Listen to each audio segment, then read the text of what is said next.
boys and girls, it's Mrs. Cronovich, and today I'm bringing you a story about Thumper the bunny. You may remember him from the story of Bambi. The title of our story is Thumper Finds an Egg. And we'll be looking and talking about story elements today. If Thumper found an egg on the ground, what season do you think it might be? If you guessed spring, you're correct. Let's see what happens when Thumper and his sisters find an egg. Our story is written by Laura Driscoll and illustrated by Lori Tyminski and Valeria Turati. Now, before I start my story, I know I look at the cover and think, and I go, I see some bunnies on there. I think that they must be important characters in the story. Thumper's holding a blue egg.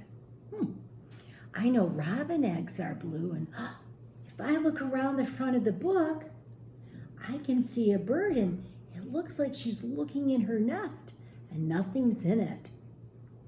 I wonder if that mother bird might be looking for the egg that Thumper's holding. Let's read and find out what happens. Thumper looked around happily. The rain had finally stopped. What had the wind blown out into the open? Thumper hopped off to see. Just over the first hill, he saw a silky blue feather. Then he found a pretty pink flower. Down by the river, he spotted something blue. Sniff, sniff, it was an egg. Giggle, giggle. Thumper looked up. His sisters were watching him. "What you doing, Thumper?" Trixie asked. She had a big bushy tail and always wanted to know what was going on. "Treasure hunting," he explained. "Look what I found." The bunnies peered at the smooth blue egg. If they're peering at it, they must be looking at it. And I'm looking around and I'm thinking, where would our story be taking place? What is our setting? Well, rabbits live outside, and I can tell from the trees and the grasses and the ducklings that they are outside, maybe by a pond. "It's pretty. What is it?" asked Tessie. She was the youngest bunny. "It's a robin's egg," Thumper said. Which bunny do you think is Tessie? If she's the youngest one, maybe it's the littlest one who's looking at the egg. "Oh, a birdie!" Daisy cried excitedly. She loved making new friends. "You need to keep it warm and happy until it hatches," Rhea added. She was a smart little bunny. Rustle, rustle. The bunnies gathered grass and leaves and piled them on the egg like a soft, cozy blanket. And I remember that eggs have to stay warm for them to hatch. So they're helping that egg out, aren't they, by putting things on it. The bunnies knew the egg needed its mama, so Trixie, Rhea, and Tessie went to find her. Hippity hop, hippity hop. Oh, look, every time they have a noise, they write the noise in special letters. They lean over, so they're called italic letters.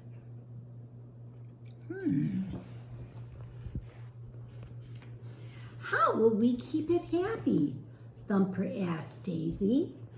He thumped his foot. "We could sing to it," Daisy offered. Thumper wasn't so sure. Daisy sang anyway.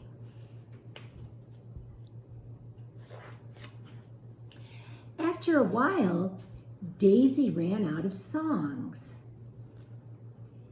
Then she started dancing. She even made Thumper dance. Which one do you think would help the egg be happier if there's a little critter in it? The songs or the dancing? The critter might hear the songs. I'm not sure about the dancing. Thumper decided the egg might like to see one of his tricks instead. He picked up the feather. Tickle, tickle. Daisy laughed and laughed and laughed. Oh, he's tickling his sister, isn't he? Does she like it? Oh, she does. I can tell because she's laughing and her face is smiling. Papa Bunny hopped up. Thumper, now what did I tell you about tickling your sister? But it was to keep the egg happy, Thumper said.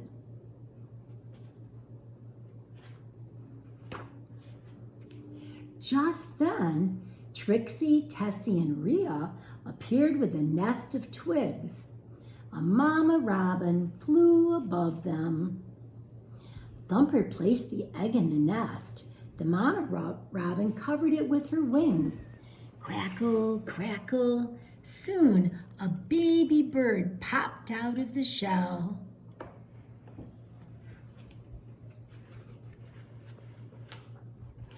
Thumper gave Daisy the flower he'd found earlier.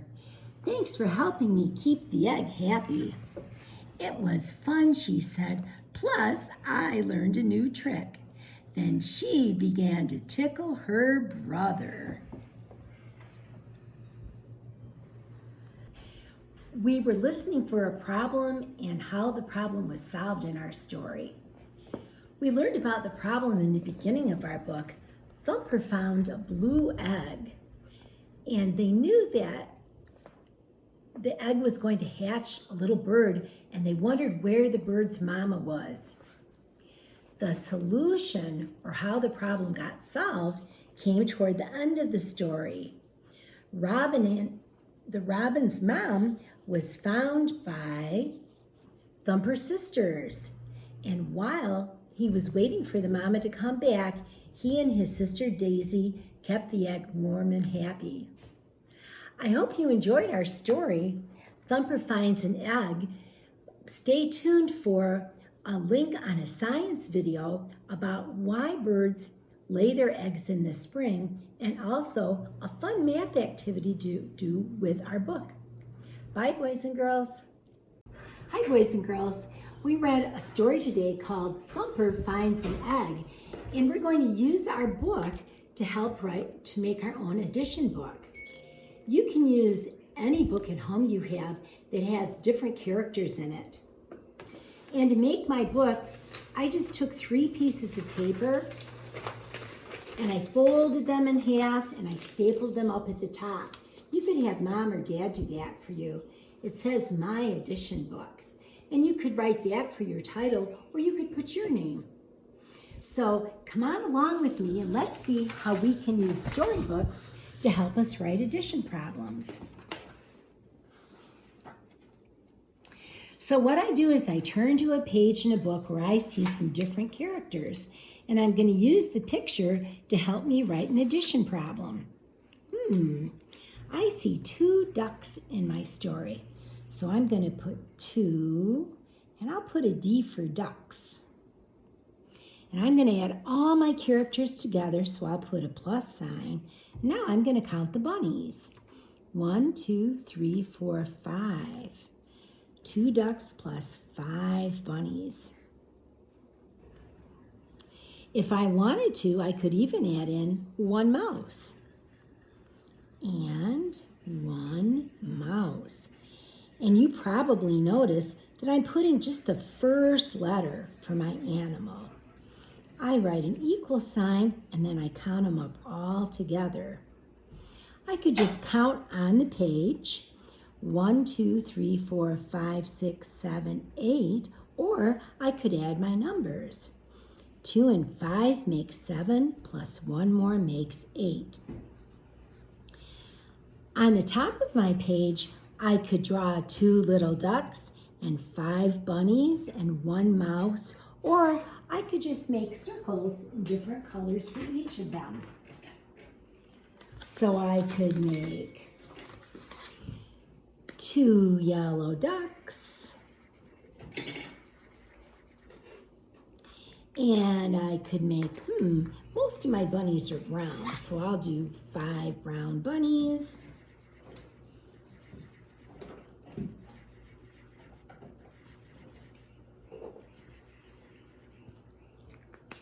And 1 gray mouse. And that's my story. And again, if I wanted to, I could turn them into little characters, but I don't have to do that. If I wanted to, it's easy if I start with the circles and then I just add little details to them, like the bunny ears. Okay, maybe our little mouse ears. So you could do something like that. And then let's look again. We're going to turn to another page that I think, ooh, this would be an interesting page. Let's give this one a try. So I look at my characters in this story and I see some ducklings. 3 little ducklings plus 2 more is 5. If I put the mama duck in, I've got 6 ducks now. So 6 ducks plus, oh, there's the bunnies again. Thumper and his sisters. 1, 2, 3, 4. 4 bunnies. Now I could stop there, or if I wanted to, I could add in the 1 turtle. Plus 1 and T for turtle. So 6D means 6 ducks, plus 4B is 4 bunnies, plus 1T is 1 turtle, equals, and let's count them up and see what we have. Maybe you know that 6 plus 4 is 10, plus 1 more is going to be 11. Or maybe you just need to go to the book and count up all the characters. 3, 4, 5, 6, 7, 8, 9, 10, 11. There were 11. And now I draw the circles for my characters. 1, 2, 3, 4, 5, 6. Wow, there's a lot of ducklings, aren't there? And 4 bunnies. 1, 2, 3, 4, and 1 turtle. Makes 11 characters in the woods. So have fun this week, boys and girls. Make an addition booklet with any storybook you have that features animals or princesses or cars or something that you enjoy. Have fun.